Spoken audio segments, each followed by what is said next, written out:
આ તો મારો નાથ છે, ત્રિલોકનાથ. અને એ નાથને આજે મળવા માટે જો આજે હું તક ચૂકી ગઈ તો ફરી મારા હાથમાં નહીં આવે.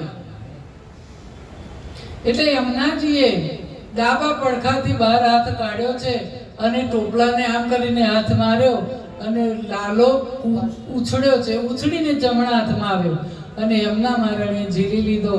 ચુંબન ઉપર ચુંબન આપે, કિસ કરે, આલિંગન આપે છે, છોડતા નથી. હવે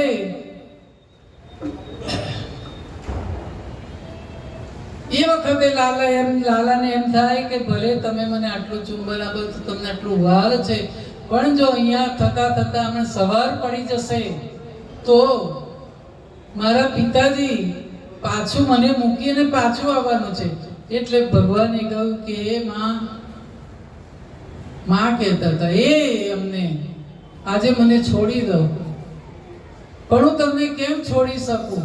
તો કે હું તમે વચન મને આપો. યમુનાજી કહે છે કે મને વચન આપો તો હું તમને છોડી દઉં. શું વચન?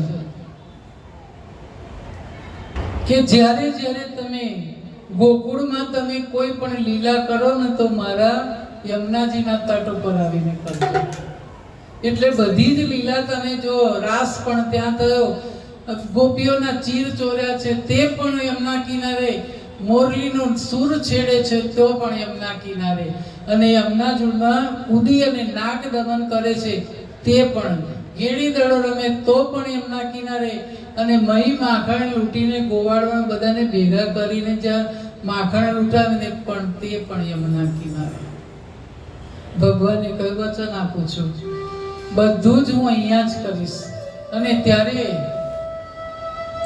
યમુનાજીને એમ થાય કે હું પણ તારી પાસે વચન માંગી લઉં. યમુનાજીએ વચન માંગ્યું છે, પ્રભુએ વચન માંગ્યું. યમુનાજીએ તો માંગ્યું, પ્રભુએ આપ્યું. પ્રભુએ શું વચન માંગ્યું કે હે યમુનાજી, તમારા વચનનું તો હું પાલન કરીશ, પણ મારા વચનનું પાલન તમારે કરવું પડશે. બોલો, તમારે મને આદેશ આપવાનો, મને પૂછવાનું જ ના હોય તો હું વચન આપું છું. અને તમે વચન મને આપી દો કે જ્યારે જ્યારે, કારણ કે આ પૃથ્વી પર હું માનવ અવતાર ધારણ કરીને આવ્યો છું, જ્યારે જેમ માનવને એના કર્મ પૂરા થાય, એના શ્વાસ પૂરા થાય ને અહીંયાથી જવાનું થાય, ત્યારે મારે પણ એક દિવસ મારે જવાનું છે ગૌલોકમાં. અને ત્યારે મારે કોઈ ચિંતા નથી, ફક્ત ને ફક્ત મારી રાધાની ચિંતા. અમારા હસમુખભાઈ ટીકુબેનની બહુ ચિંતા કરે, જ્યારે આવે ત્યારે આ જ વાત કે હું મારી ટીકુ માટે આ કરી લઉં, આ કરી લઉં. ભલે એની સાથે મારી જશોદાને મને યાદ આવશે ને તો નંદ બાબા છે એની પાસે, પણ રાધાનું તો કોઈ નથી મારા સિવાય. એટલે વચન આપો કે જ્યારે જ્યારે જરૂર પડે ને ત્યારે તમે, હું તમને સોંપું છું. યમુના મહારાણી કહે કે મારા અહો ભાગ્ય કે તમે મને વચન આપો છો, હું તમને વચન આપું. આપણે બે એકબીજાના વચન પાળવાના છે.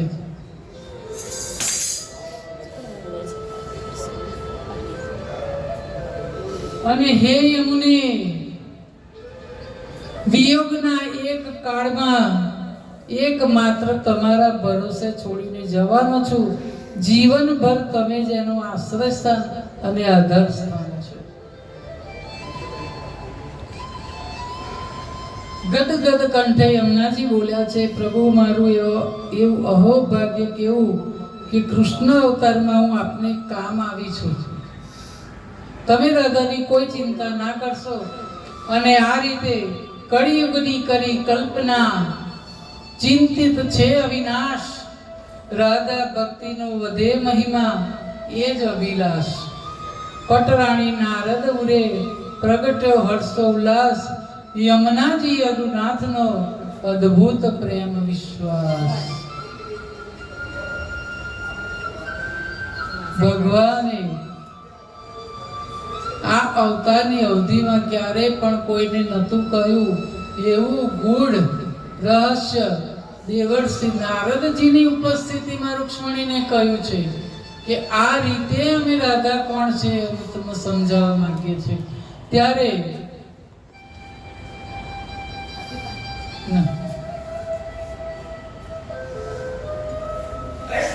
અને આ બંનેના વચનબદ્ધનો પ્રસંગ કેમ કયો કે યમુનાજીએ જીવનભર રાધાજીનો જે સાથ આપ્યો તેમનું રક્ષણ કર્યું